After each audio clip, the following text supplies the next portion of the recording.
아버지께서 이와 같이 말씀을 하시죠. 우리가 이 말씀을 들으면서 깨달아야 하는 부분이 무엇이다 그랬어요. 우리가 하나님의 거룩한 성전인 것과 또 그 성전 안에 임재해 계신 아버지를 우리가 항상 기억하셔서, 오늘 이 말씀은 우리가 이때 당시에 서머나 교회에게도 하시는 말씀이지만 지금 현 시대에는 나에게 주시는 말씀이다라는 것을 여러분 우리의 마음 깊이 새기셔서 한 말씀 한 말씀을 우리의 마음의 심령을 점검하셔서 우리가 회복할 수 있는, 또 은혜로 갈 수 있는 그런 시간이 되기를 기도합니다. 그래서 오늘 우리 본문에 보니까 서머나 교회라고 나왔죠. 지난 시간에는 에베소 교회였죠.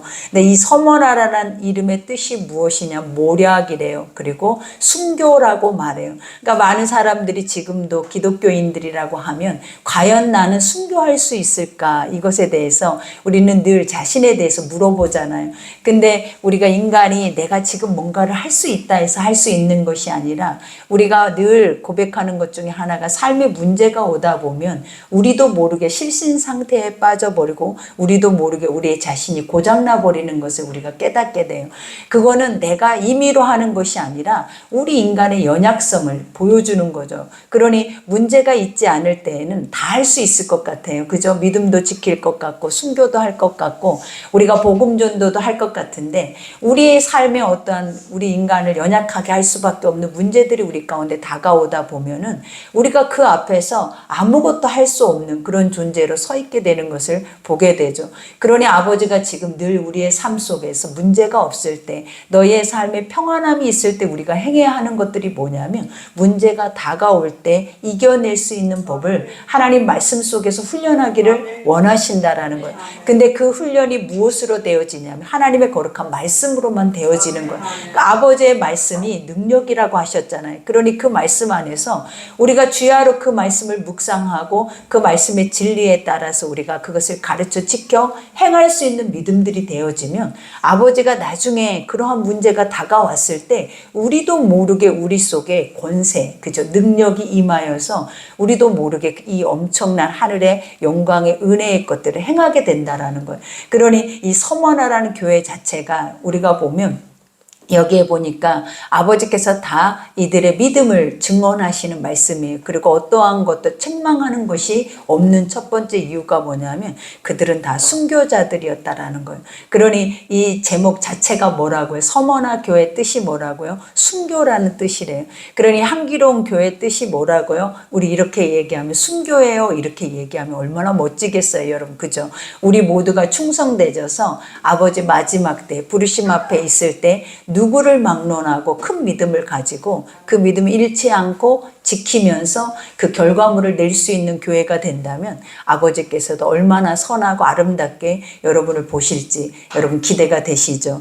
그러니 오늘 첫 절에 보니까 서머나 교회 사자에게 편지하라, 그죠? 예수님께서 이와 같이 선포하시죠. 서머나 교회 사자가 누구예요? 말씀을 전하고 있는 전달자들을 의미하는 거예요.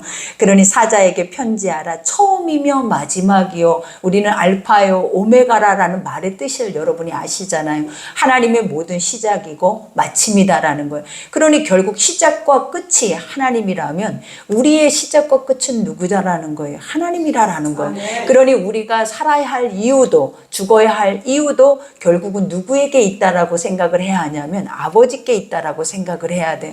그러니 복음이 내 안에 들어오면 내가 사는 것은 한 영혼이라도 아버지 앞에 구원받게 하기 위함이요, 내가 죽는 것은 아버지의 나라에 들어가기 때문에 그 영광의 삶을 나는 누리기 위함이래. 그러니 사나 죽으나 얼마나 멋있냐라는 거예요. 살아도 죽어도 주의 것으로서 살아낸다면 그 삶 자체가 얼마나 선하고 아름답고 얼마나 존귀하냐라는 거예요. 그러니 날마다 이 땅에 헛된 것을 바라보고 살아내는 우리네들에게 하나님이 주시고 싶은 것이 무엇이겠어요? 삶의 가치를 알라라는 거예요. 그리고 그 삶의 가치에 대한 열매가 우리의 삶에 맺어질 때 너희를 얼마나 풍요롭게 하고 또 얼마나 선하게 하는지를 보라라는 거예요.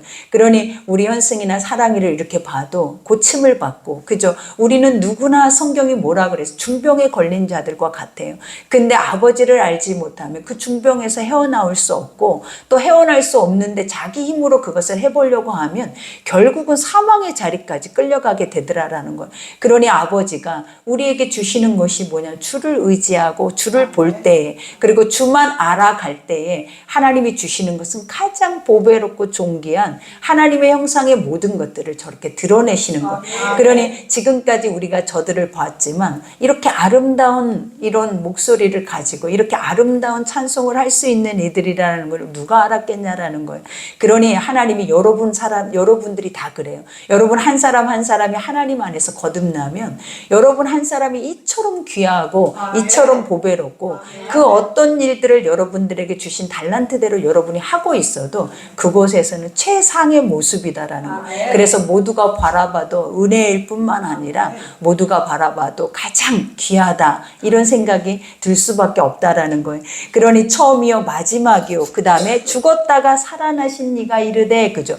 예수 그리스도는 우리 죄를 위해 십자가에 죽으시고 3일 만에 다시 살아나셔서 부활, 영생의 생명을 얻으셨대요. 그래서 예수님이 부활의 첫 열매가 되셨도다, 그죠? 부활의 첫 열매라는 게 뭐냐면 예수님이 가장 먼저 우리에게 뭘 알게 하셨다? 영생이 있음을 우리에게 보이시고 깨닫게 하시고 알게 하셨다라는 거예요. 그러니 예수님이 이 땅에 오셔서 십자가에 죽으시고 다시 부활하지 않았다면, 그 부활의 생명이 없다면 우리에게는 하나님의 나라도 영생도 존재하지 않는다라는 거예요. 그러니 그 영생이 있다라는 걸 알게 하시기 위해서, 그 영생이 있는 그 이유의 첫 번째가 무엇이었냐면 하나님의 나라가 있다라는 것을 알게 하시기 위해서 하나님이 우리에게 뭘 보이시냐라는 거예요. 예수 그리스도를 이 땅에 육신의 몸을 입게 하셔서 육신의 몸으로 부활한 그러한 영광의 것들을 우리에게 보여주셨다는. 그러니 우리도 죽어도 죽지 않아요. 우리가 살았어도 영원히 살 수 있는 부활의 생명이 있다라는 것을 증거하고 계신다라는 거예요. 그러니 죽음에 대한 두려움, 육신에 대한 사망의 두려움에 대한 것들을 우리가 믿음을 가지고 떨쳐버려야 돼요. 우리가 이 죽음의 것들을 가지고 살아내다 보면 여러분이 아무리 세상 안에서 내가 승리하고 이김을 얻고자 한다 해도 이길 수가 없어요. 가장 이길 수 있는 방법이 뭐냐면 우리에게 부활의 영생이 있다라는 것이 우리의 중심 속에 확실하게 확고하게 서야 우리가 이 세상의 것들이 그닥 우리에게 헛되다라는 것, 그것에 대해서 고백할 수 있게 되는 거예요. 그러나 그것이 없다면 세상의 것은 하나님과 견주어 볼 때 부족할 것이 없다라고 여기게 될 거예요. 그리고 여러분들이 세상과 하나님을 겸하여 섬기게 된다라는 거예요. 그러니 아버지는 유일신 여호와 하나님만을 섬기기를 원하시고 그 어떤 것으로도 하나님의 자리를 빼앗기는 것을 하나님은 원치 않으세요. 그러니 나는 질투하는 여호와인즉, 그죠? 질투라라는 그 자체가 뭐예요? 사망을 이르게 하고 심판에 이르게 한다라는 거예요. 질투하는 여호와인즉 너희가 나만을 바라보지 않고 온 마음을 다해서 나를 섬기지 않으면 결국 그 자리는 어떤 자리가 되냐면 멸망의 자리가 될 것이다라고 늘 성경을 통해서 가르치고 있다라는 거예요. 그러니 여기에서도 고백하죠. 살아나신 이가 이르시되 나는 내 환난과 궁핍을 알거니와. 이 서머나 교회의 교인들에게 뭘 안대? 환난과 궁핍이래. 우리가 현 시대에 이 말씀을 듣다 보면 지금 우리가 겪고 있는 것이 환난이라고 생각하고 우리의 가난한 것이 궁핍이라고 생각을 한다라는 거예요. 그거와 전혀 맞지 않아요. 우리가 보면 초대교회 때는 이때 당시에 만연했던 것이 뭐냐라는 거예요. 이방 황제 우상화 작업이잖아요. 그래서 황제를 신으로 여기게 하고 그를 신전을 짓게 해서 그를 섬기게 했다라는 거예요. 그러니까 우리가 예수님을 우리의 유일한 구세주라 하고 하나님을 유일신이라 하는 것처럼 인간을 신격화시켜서 그를 앞에 가서 절하게 하고 예물을 드리게 하고 그 앞에 그를 우상화 작업을 했다라는 거예요. 그러면 이 상황 속에서 가장 반발이 일어날 이들이 누구겠냐라는 거예요. 우리가 이단 우상의 종교들은 결코 이러한 것들을 수용하기는 부족할 것이 없어요. 왜냐? 그거하고 자기네 사람들의 종교하고는 상관이 없기 때문이에요. 그러나 유일하신 기독교, 그죠? 여호와 하나님을 섬기는 이들에게는 이것은 완전히 우리에겐 적이라는 거예요. 왜냐하면 우리가 만약에 그것을 섬기는 날에는 우리 하나님 자체가 우상이 돼버리는 거예요. 하나님 자체가 신이 될 수 없게 돼버리는 거예요. 그러니 기독교인들은 반드시 우리 속에 세워져야 하는 것들이 뭐냐? 하나님만이 신이에요. 하나님만이 살아계세요. 그리고 하나님만이 지금도 우리 안에 우리의 주인과 처음이 나중에 되실 수 있는 유일한 분이라는 것을 우리가 인정한다라는 거예요. 그러니 서머나 교회에는 다 순교자들이라고 했잖아요. 그들의 마음속에 큰 믿음이 있어서 어떤 것으로도 그 믿음에 타협을 당하지 않는 거예요. 그러니 삶에 뭐가 있어? 핍박이 있어요. 어려운 궁핍한 삶들이 오기 시작하는 거예요. 왜냐하면 상업적으로 발달하고 또 그때 당시 황제 숭배 사상이 일어나다 보니까 이제는 우리가 보면 우리도 코로나 때 한번 봐봐요. 기독교인들이 예배를 못 드리게 하고 예배를 못 드리면 교회 자체 안에서 얼마나 궁핍해지냐라는. 그리고 우리가 세상에 나가도 기독교인이라고 하면 그들이 벌써 구별을 하잖아요. 그리고 저들을 통해서 무슨 전염병이 발생되어진 것처럼 그렇게 기독교인들의 탄압과 핍박들이 무언중에 있었다라는 거예요. 근데 이때 당시에는 그게 무언중에 있는 게 아니라 실제적으로 삶에 그것이 나타나기 시작을 해요. 그래서 기독교인들은 뭔가를 구매하기도 뭔가 어디 가서 일을 해서 돈을 벌기가 어려운 시대가 바로 이때였다라는. 그러니까 무조건 목숨만 예수 그리스도로 인하여서 내 목숨 하나 연명하기가 그렇게 어려운 시대가 바로 이때 서머나 교회 시대였어요.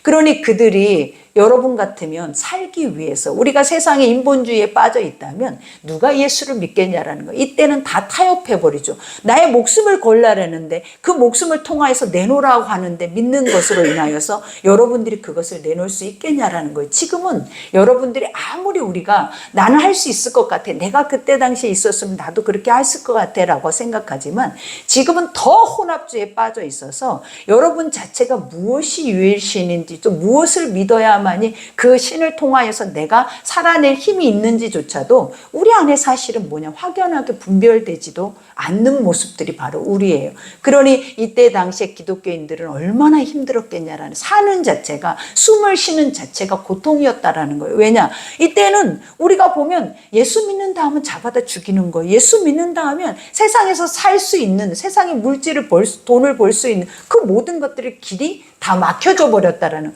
그러면 이때는 살기 위해서 뭐 해야 하냐라는 거예요. 살기 위해서 예수를 버려야 해요.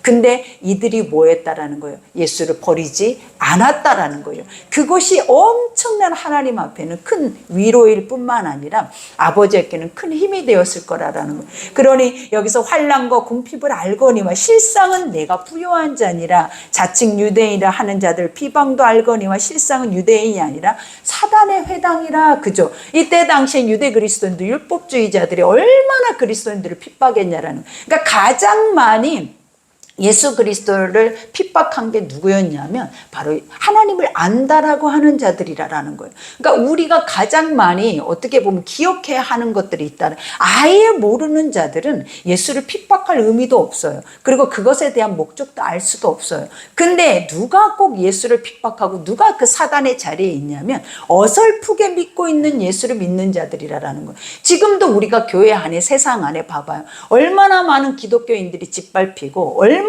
많은 기독교인들을 통하여서 아버지 이름이 땅에 밟히고 있냐라는. 근데도 아무도 기독교인들이 그것에 대해서 마음에 거룩한 분노를 가지고 있지도 않아요. 왜냐? 우리조차도 혼탁하고 우리조차도 혼합주의에 빠져 있기 때문이라는 거예요. 그러나 이때 당시에는 보라라는 거. 하나님이 뭐라? 너희가 다 가진 자라라는 거예요. 너희는 지금 먹을 것이 없고 입을 것이 없고 이와 같이 궁핍해서 삶에 대해서 너희는 고백할지 모르겠지만 하나님이 뭐라고 한다라는 거예요. 너희가 가장 부유한 자다. 그들이 가장 가난한 자다. 우리가 이 말씀을 듣다 보니까 어떤 생각이 드냐라는. 우리가 북한의 지하 동굴에 있는 그리스도인들이 바로 이런 자들이라는. 하나님이 그들을 통하여서 뭐냐면 너희가 가장 복 있는 자다. 너희가 가장 부유한 자다. 왜냐? 어차피 살아내는 삶은 똑같아요. 하루하루의 시간은 하나님의 시간 속에서 우리는 똑같이 살아내는데 누구는 그 핍박과 환난 속에서 믿음을 지키고 가면서 살아내고, 누구는 세상에 배부르고 만족하고 자기 욕망을 위해서, 욕심을 위해서 살아낸다라는 거예요.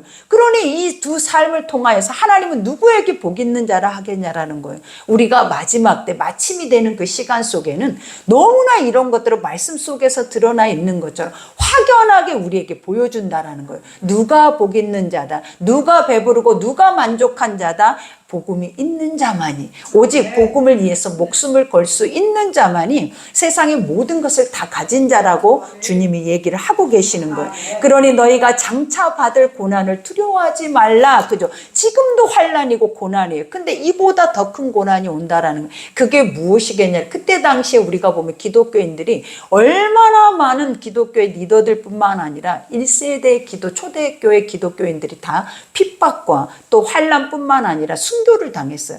그러니 우리가 보면 온영 경기장 안에 사자의 밥이 되기도 하고 화형을 당하기도 하고, 더 중요한 거는 십자가에 거꾸로 죽기도 하고 그들이 목을 빼임을 당하기도 하고, 다 그들이 누구였냐라는 거예요. 여러분들이었다라는 거예요. 다 우리처럼 믿고 예수를 믿겠다고 그 믿음의 삶을 위해서 하나님의 나라를 바라보는 모든 자들이 다 그 믿음 때문에 그 삶 안에서 이러한 죽임을 당하였다라는 거예요. 우리가 여기까지 이 말을 들을 때 마음이 얼마나 무겁냐라는 거예요. 여러분이 죽고자 합니까, 여러분? 하나님은 여러분이 죽고자 하는 자는 살고, 살고자 하는 자는 죽는다라는 말씀의 의미를 아셔야 돼.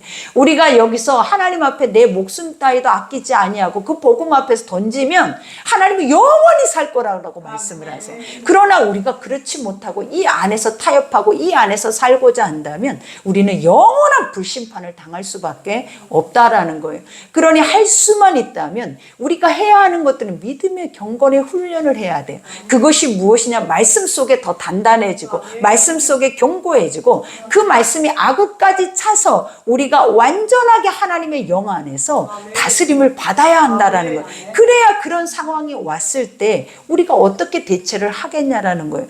이때 당시 서문학교의 초대 리더가 누구였냐? 폴리갑이라는 사도가 있었어요. 근데 그는 이와 같이 엄청난 환난과 핍박이 어때? 그 교회 안에 일어나잖아요. 근데도 그가 로마에서 그를 순교를 당하기 직전에 그에게 고백했던 게 뭐냐면, 네가 지금이라도 이 황제 앞에 주라라고 고백을 한다면 내가 너를 살려줄게 그랬어요. 근데 그가 뭐라고 했냐면, 나는 절대 그럴 수 없다. 왜냐하면 하나님, 내가 믿는, 내가 만난 하나님은 지금까지 한 번도 나를 실망시킨 적이 없었다. 근데 내가 그분을 실망시킬 수 있겠느냐 하면서 스스로가 그 불로 들어가서 화형을 당했다라고 얘기를 해요, 여러분. 우리가 이런 것들을 볼 때 할 수 있겠냐라는 거예요. 지금은 우리의 삶에서도 봐봐요. 어제도 성경 공부를 하면서 우리가 요구했던 게 뭐냐면, 내 삶의 불신자들을 위해서 너희가 과감하게 너의 자신을 던지라고 얘기를 해요. 근데도 그 상황 속에서도 우리 스스로가 어떤 것들이 판단되어지냐면, 이렇게 하면 싸우게 되잖아요. 이렇게 하면 우리는 분란이 일어나게 되잖아요. 그 분란이 두려워서, 그래 분란이 없어야 우리는 평안하고 안전하다라고 생각을 하더라라는 거예요. 분란이 없으면 이미 그곳에는 사망의 사단의 집단이 돼 있어요. 오늘 또 말하잖아요. 유대인들은 사단의 회라 이렇게 고백하는 거예요. 왜냐하면 너희를 핍박하고 있잖아요. 너희 가운데 그 하나님의 선한 것들이 그들이 올바로 행치 않고 있잖아요. 올바로 행치 않고 있는 그 자체가 하나님 뭐라고 얘기해? 사단의 회라라고 얘기를 하는 거예요. 여러분들은 이스라엘 백성들에게 사단이라고 고백할 수 있겠냐라는 거예요. 근데 아버지는 하나님의 뜻과 맞지 않는 것은 자신의 제자라 할지라도 사단이라고 말해요. 하나님은 과감하게 그것에 대해서 옳고 그름을 우리한테 정확하게 판가름해서 보여주시는지, 우리가 홀딱주의에 빠져서 그들도 우리의 형제인데, 그들도 우리와 같은 이들인데 아버지가 같지 않냐 이렇게 생각하면서 그들을 수용할 수는 없다라는 거예요. 왜냐? 그들의 고백과 소리로 인하여서 기독교인들이 더 많이 순교를 당할 수밖에 없었다라는 거예요, 여러분.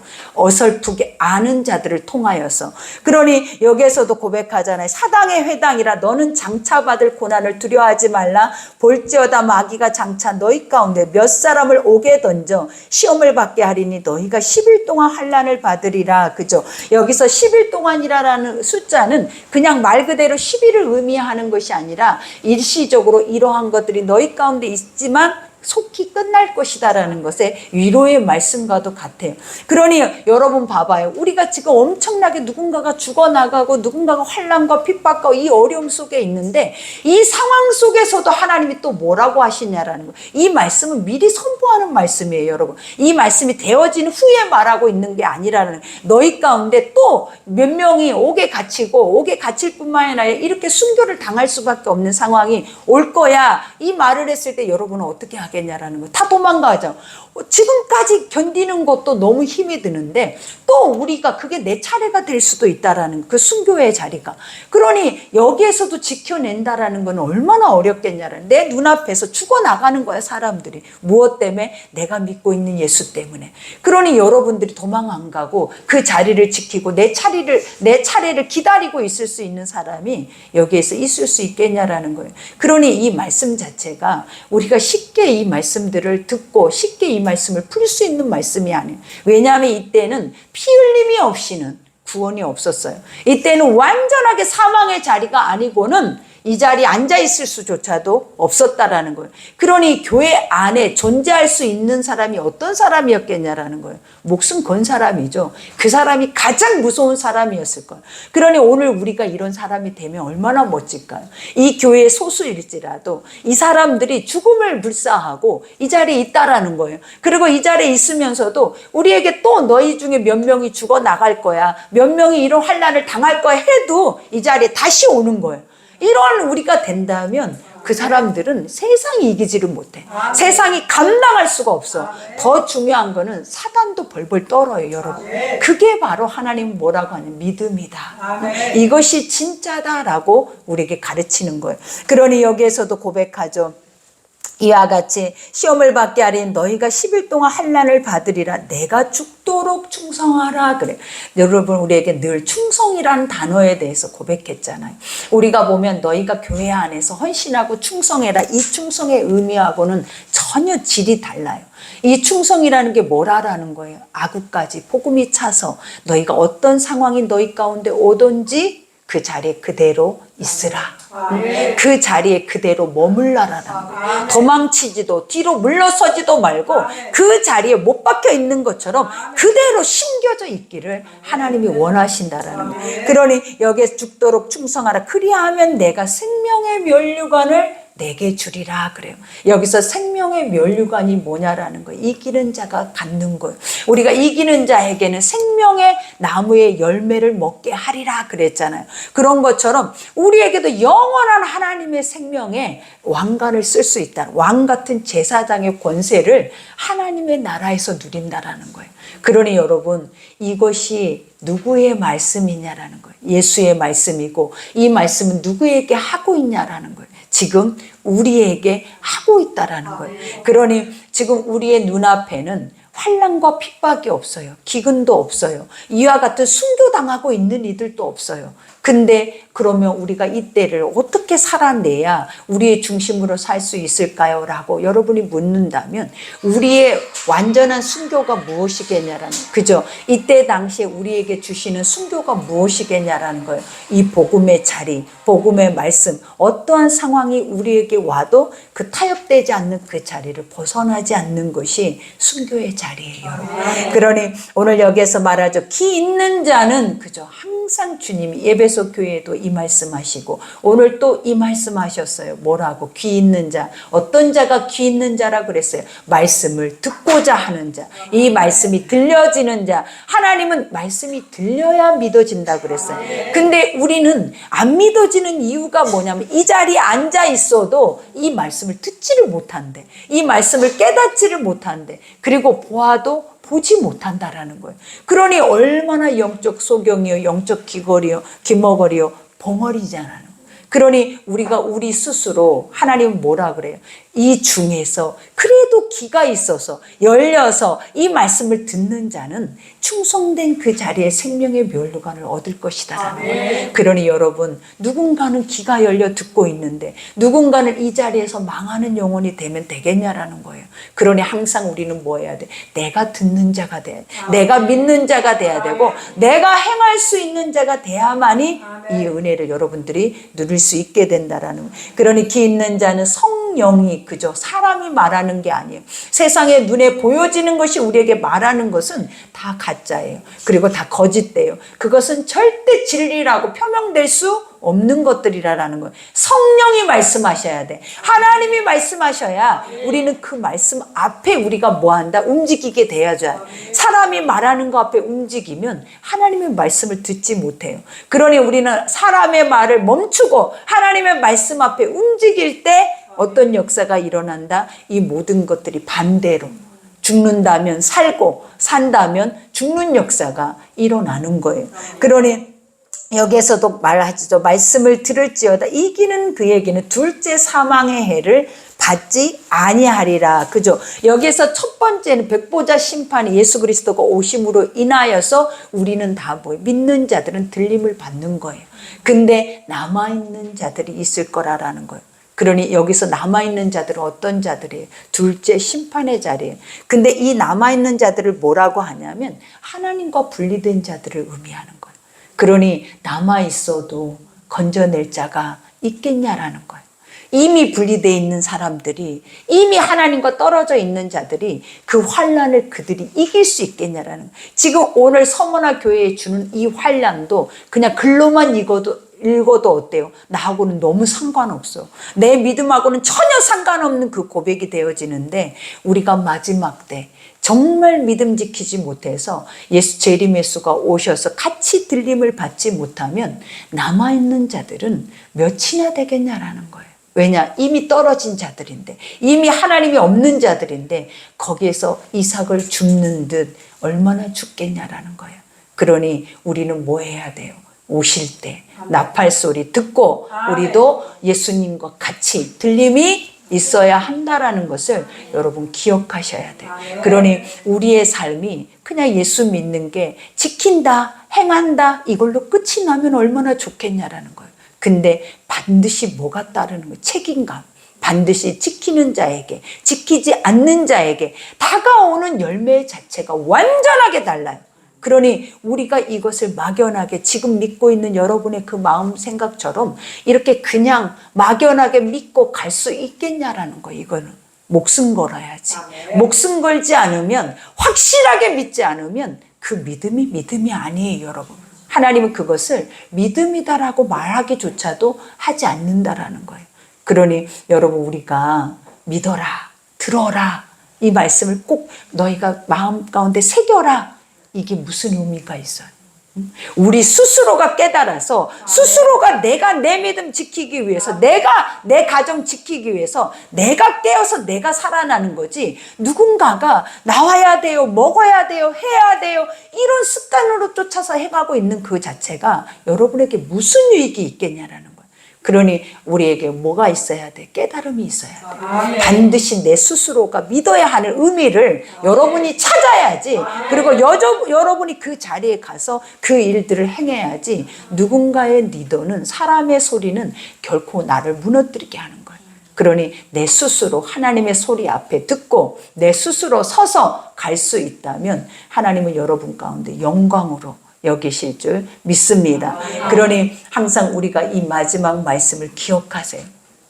세상도 태풍이 불고 바람과 풍랑이 있어야 바다가 썩지 않는데요. 우리는 바다의 풍랑이나 태풍이 얼마나 무섭냐라는 거예요. 한 번씩 오면 너무나 많은 피해를 주잖아요. 그러니 우리는 항상 어떤 생각을 가져요? 이러한 것들이 우리 삶에 없어야 돼 라고 생각을 해요. 그러나 하나님은 뭐냐? 있어야 돼 라고 말을 한대요. 왜냐? 그것이 없으면 다 썩어서 생명이 살 수가 없대요. 그리고 아버지는 또 한 가지, 광야와 우리가 하나님의 지성소는 히브리어로 동이어라라고 해요. 이 말의 뜻을 가만히 한번 생각해. 어떻게 동이란 말이 될 수 있을까? 광야는 세상이고 하나님이 없이는 살 수 없는 땅이에요. 그죠? 그리고 지성소는 하나님의 완전한 임재예요. 근데 어떻게 같아요? 같을 수 있는 이유가 있어요, 여러분. 왜 같냐면 여러분들이 사는 이유를 가르쳐 주는 거예요. 너희가 하나님 없이 이 땅에서 사는 삶 자체는 죽어 있는 것이다. 이미 광야다. 그 땅에 하나님 없이 살아있는 삶 자체가 너희가 천국이라고 평안이라고 생각을 한다면 엄청난 큰 착각이라는 거예요. 그러니 광야의 삶도 아버지가 있어야 천국이고, 그죠? 천국도 하나님이 계시기 때문에 천국이에요. 그러니 여러분에게 완전한 것이 무엇이다? 내가 하나님을 내 안에 모시고 사는 삶. 그거 없이는 우리는 둘째 심판을 당할 수밖에 없어요. 그러니 여러분들이 확실하게 내가 하나님과 떨어져 있는지, 붙어 있는지, 내 안에 믿음이 있는지, 믿음이 없는지는 누구만 아냐면 우리가 이렇게 보는 것으로 여러분을 판단할 수 없어요. 내 스스로 내가 이런 상황과 이런 환경에 왔을 때 내가 어떻게 그것을 우리가 대처를 하는지 그 안에서 믿음이 보인다라는 거예요. 그러니 여러분에게 큰 믿음이 있기를, 오늘 서머나의 이 이름이 여러분의 이름이 되기를 하나님 앞에 우리가 기도합니다. 우리 말씀 생각하면서 기도합시다. 오늘 말씀 생각하면서 기도할 때 아버지께서 여러분 가운데 은혜 베푸시고 하나님의 거룩한 사랑과 은혜 가운데 충만케 하셔서 우리가 이 믿음 끝까지 충성되이 지킬 뿐만 아니라 우리가 이 믿음을 위해서 더 많은 영혼들을 살리는 귀한 백성들이 되게 해달라고 우리 주여 일창하고 기도하겠습니다.